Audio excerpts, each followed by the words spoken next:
150 frauds at all the largest museums, Paris, London, New York City, Buenos Aires, Johannesburg, involving the most common ape-man you would think of: Neanderthal man, Homo habilis, Australopithecus afarensis, Australopithecus africanus, etc., etc.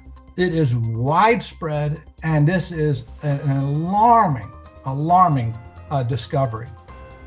Welcome to the Creation Today show, where we bring together interviews with experts and solid Bible teaching.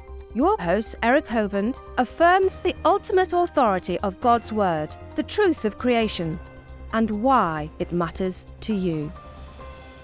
Fraud at the highest level of scientific research is being exposed right now.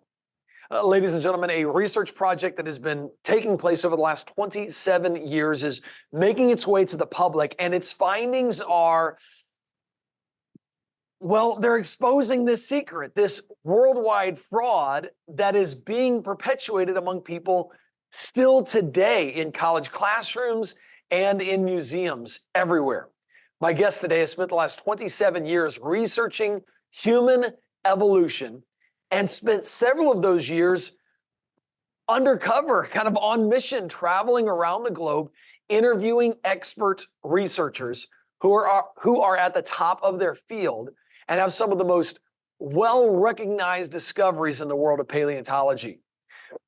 But what he's discovered during his time truly is alarming. He, along with his wife, Debbie, are now blowing their cover, so to speak, in order to expose these frauds to the world. Joining me to discuss what he has learned and what he's discovered is Dr. Carl Werner. Dr. Werner, thank you for joining me today. Thank you, Eric. It's a pleasure to be with you. Thank you. I am just learning about your research, and you have now developed a list of over, I know it's over 130 and maybe up to 150 now, frauds in the realm of human evolution, of what they're presenting that is simply, it's not just a mistake, it's actually a fraud. Am I correct in that? That's right. It's a purposeful deception, such as lies, altering fossils and hiding it, changing diagrams, but purposeful deception of the public. It's a very strong word. And it's not just one scientist at the Natural History Museum with Piltdown. That's the only one we really knew of before. But now it's 150 frauds at all the largest museums, Paris, London, New York City, Buenos Aires, Johannesburg, involving the most common ape-man you would think of: Neanderthal man, Homo habilis, Australopithecus afarensis, Australopithecus africanus, etc., etc. It is widespread, and this is an alarming discovery. Well, I want you to show and share with us some of what you've discovered. But as we get into that, or before we get into that, literally a couple of years kind of almost undercover to actually get these interviews and get these photographs and get the filming on site, on location where these things have been discovered. I got to tell you, man, your whole life sounds like a movie script just waiting to be released to the public. I mean, this is amazing. You got to tell us how this got started. Well, actually, it's more broad than that. We have been filming undercover 27 years. Our first interview was with Don Johanson 27 years ago in 1997, and we have interviewed all across North America, South America, Africa, and Europe, and some in Australia too. And we also had the opportunity to photograph the original fossils of what are purported to be ape-men, and that was really the key. They didn't understand that we were questioning evolution. We just came to do interviews with them about their ape-man that they had discovered. And as we photograph whole collections of fossils in Tanzania, Nairobi, Johannesburg, Pretoria, the whole lot, these frauds just started popping out. And it was like, really? No, it couldn't be this blatant. And I don't know how everyone missed this, but it really did take access to the scientists. It took access to the fossils, and just took a little bit of sleuthing, reading tons and tons of articles. Our bibliography on this project, just to show you how well research is, the bibliography is 432 pages long. So, so Like the little thing at the end of a book that says, here's where the information is gathered from, just that is 450 pages. 432 pages. And what we did is, these articles are hidden like in the Journal of Japan, written in Japanese, or the Journal of, French journal, and it's written in French. And so you had to translate it. And I thought, I'm not going to let anyone do this work again. I'm going to do the work of translating. And then I'm going to put a whole paragraph of what was said with the quote that I need in the middle of the paragraph. So it doesn't look like I'm quote mining. I want to make it totally reliable information. And you can follow the quotes all the way down to this bibliography. And you can follow the photographs all the way down. And it is astounding. Okay, Dr. Werner. Hey, I tell you what, before you give me the first fraud, or before we jump into this as well, or however you go through this, can you real quick tell me what made you do this? I mean, like this, it's almost like it's crazy what you've spent 27 years doing. Why did you do this? It is crazy. I was like, okay, so this starts as a 19-year-old medical student, 1979, I think that was. I was at the University of Missouri on a full tuition science scholarship. That's an unusual thing to have a science scholarship. And I was a straight A biology undergrad. I was also in medical school at age 19.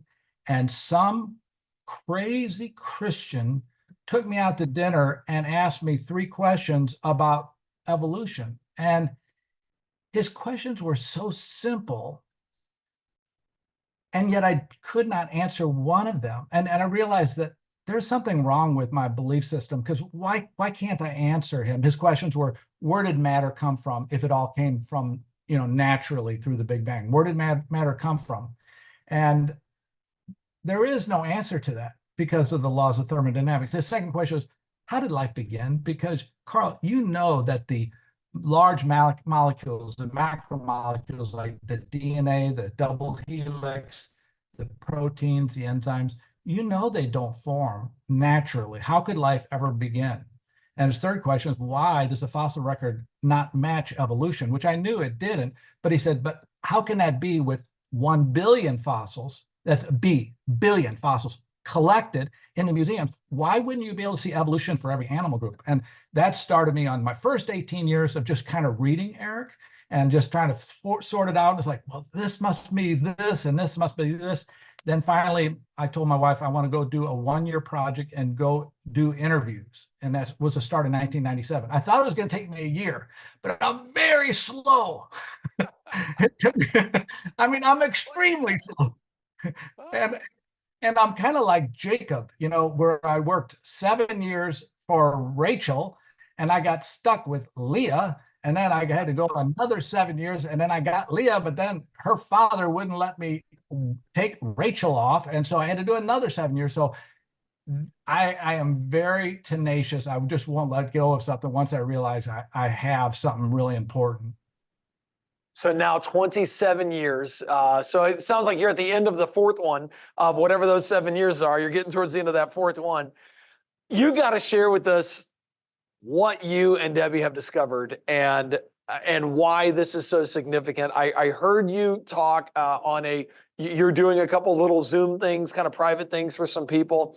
And I got invited to one of those. And honestly, I was hearing things that in all my years, 25 years of speaking on apologetics and creation versus evolution, you were sharing things with me that I had never heard before. And I just sat there going, wow, this truth needs to be exposed. The frauds need to be exposed, and this truth needs to be proclaimed. So can you start taking us through some of the frauds that you've discovered? And I don't know if you have a method or how you go through them, but I'd love us to learn these.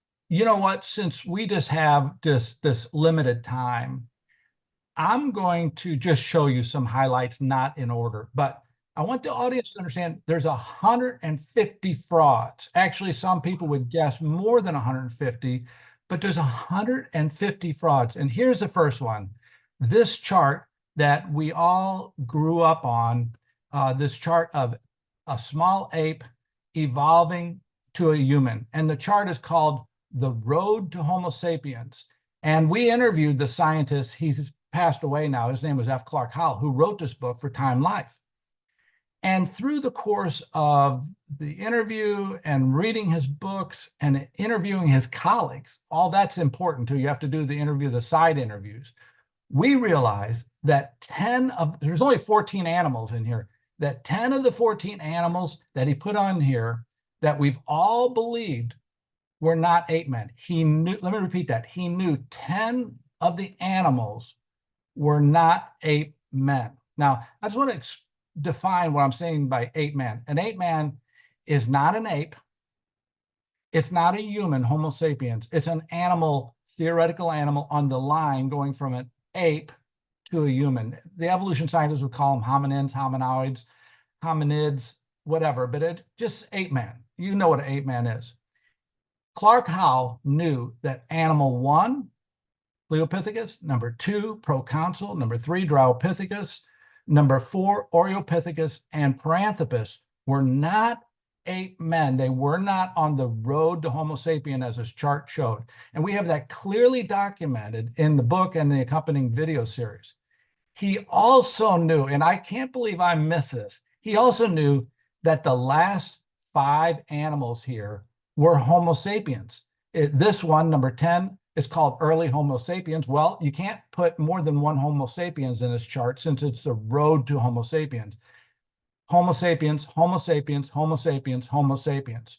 So right there, 10 frauds that he knew were wrong, but he put them in the chart anyway to make the case for evolution. It was terribly influential, and it was infamous, not famous. It was infamous now because it was really a lie.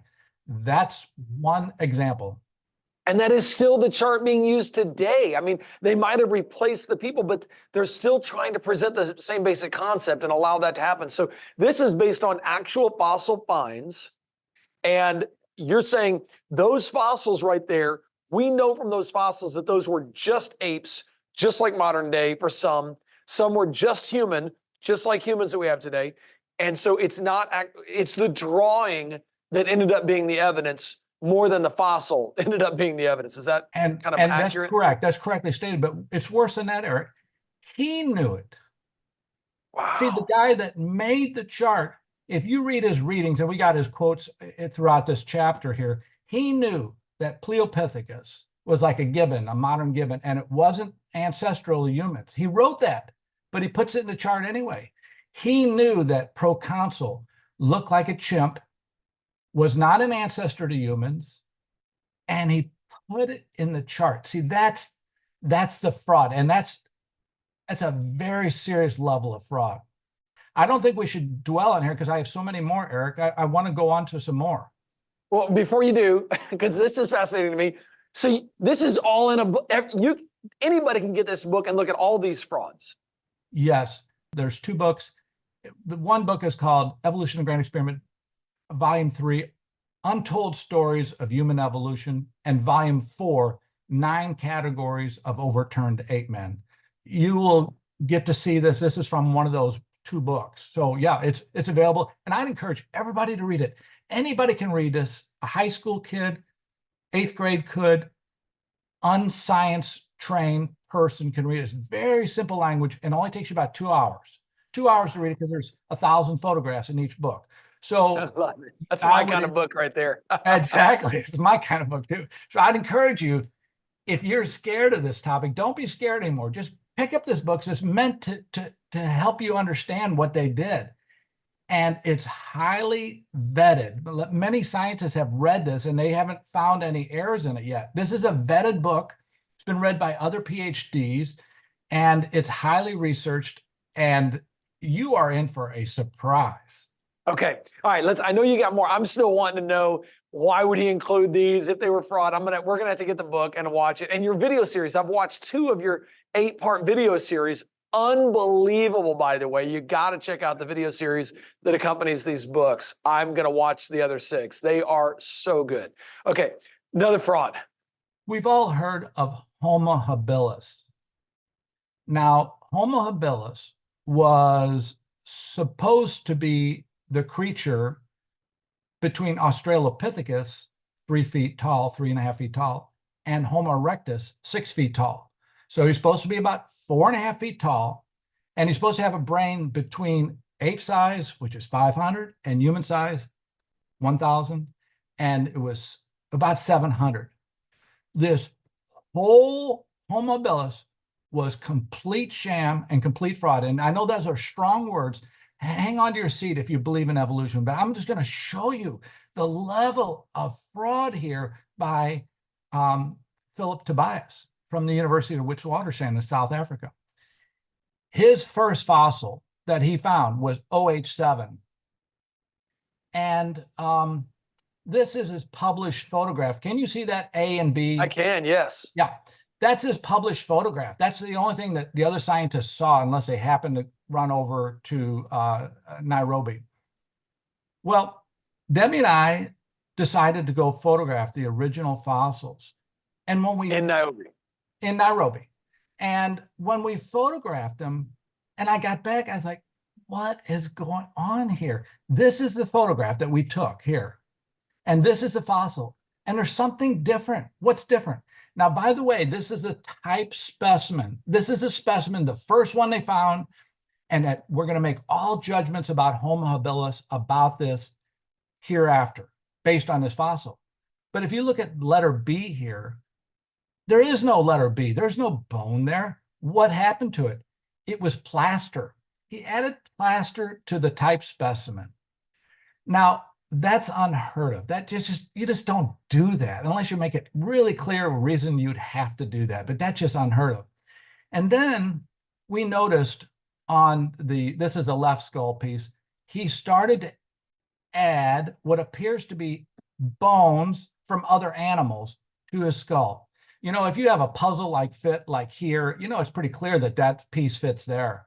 But when you have a straight line on right here where these green arrows are, it's easy to put a straight line fossil next to a straight line fossil. Now, you don't notice it over here because it's black and white, but when you see the color and then flip it over here, this looks like two different animals, A and B. This is the same bone, just flipped over.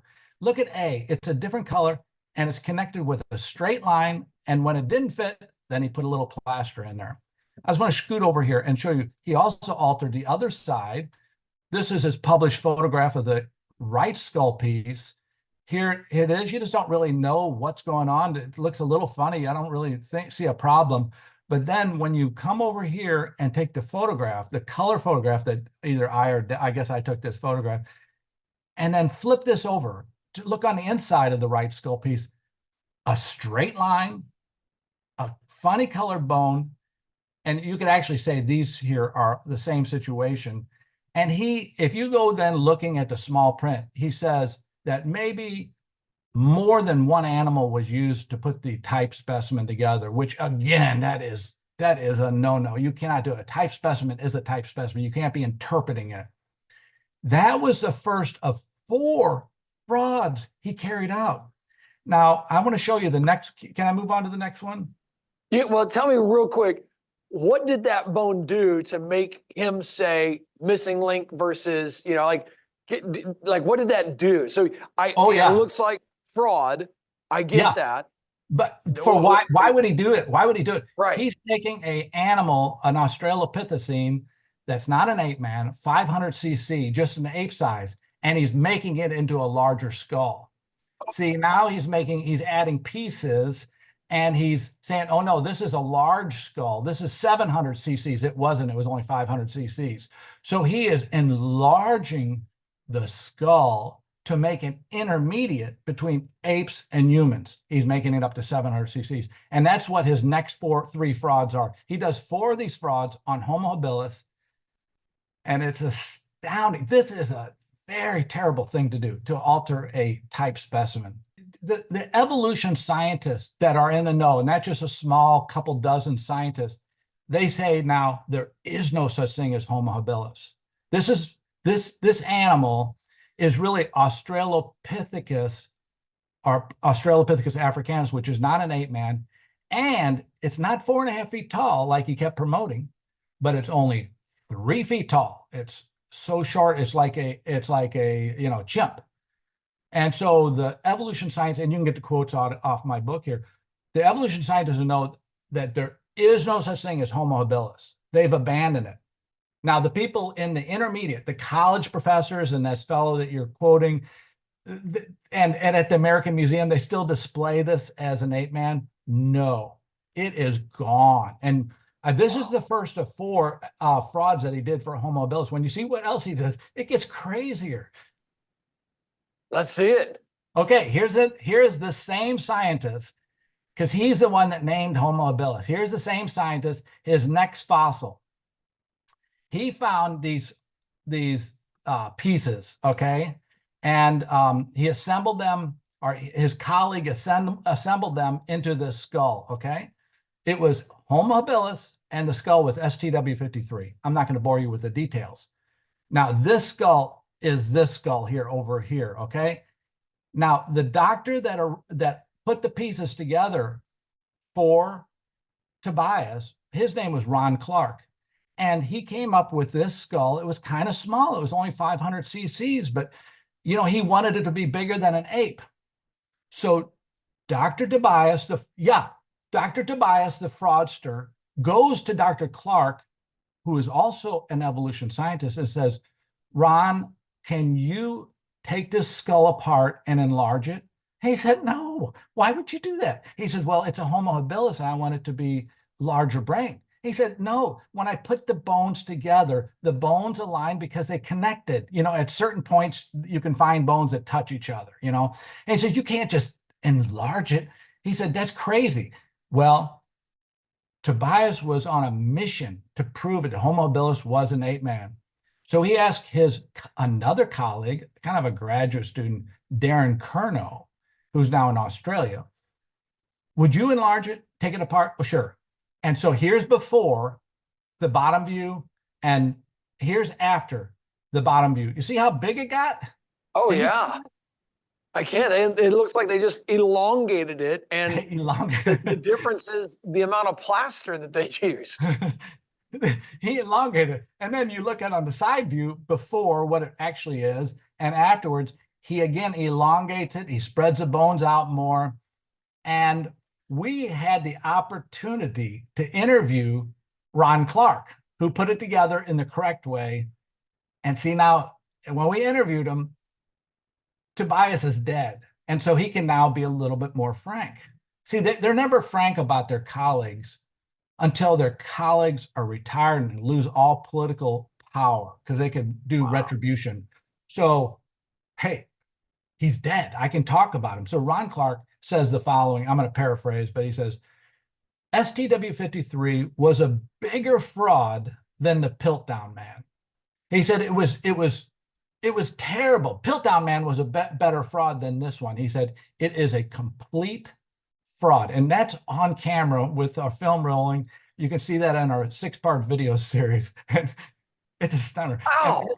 Eric, if you just look at one of these, you could just say, okay, well, let's do a whole show on this. But that's just one more of Homo habilis. I'm just going through Homo habilis frauds. And again, unbelievable. This fossil's on display at the American Museum, and they don't call out the frauds. Yeah. And it's still on display at the museum. Yeah. And they don't call out the frauds.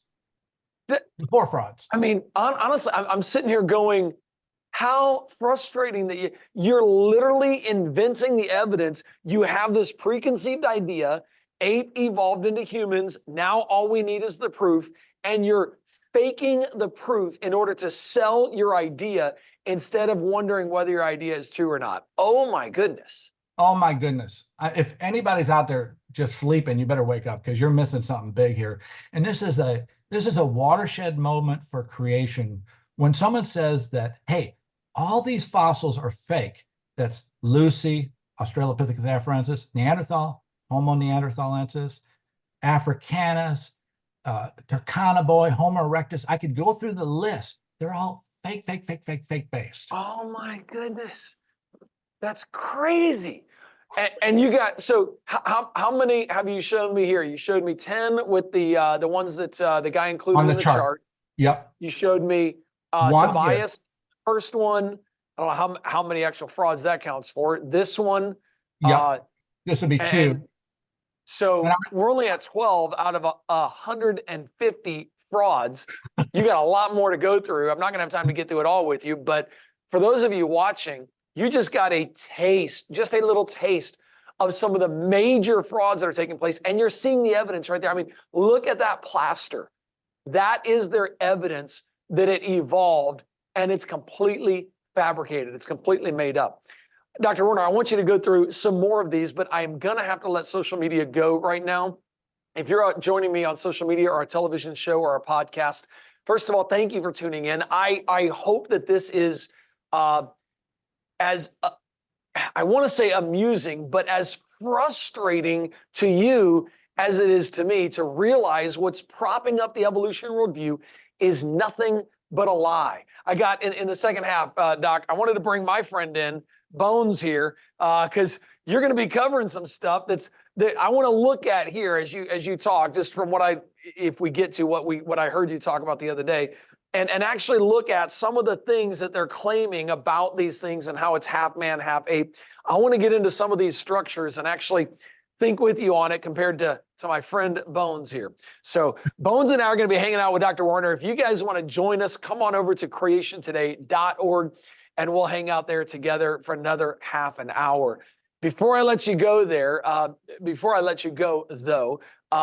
want you to get a hold of the books and the videos for Dr. Werner. You need to watch these yourself and understand the broad scope of the fraud that has taken place and read for yourself and see the images of the fraud that's taken place. So these books that he's referring to right here are available. You need to pick these things up. The Grand Experiments. I want to watch the fraud videos, which are very spectacular. Social media, I'm going to let you go. If you want to join the rest of the conversation, come on over to creationtoday.org. Sign up to partner with us to reach the world.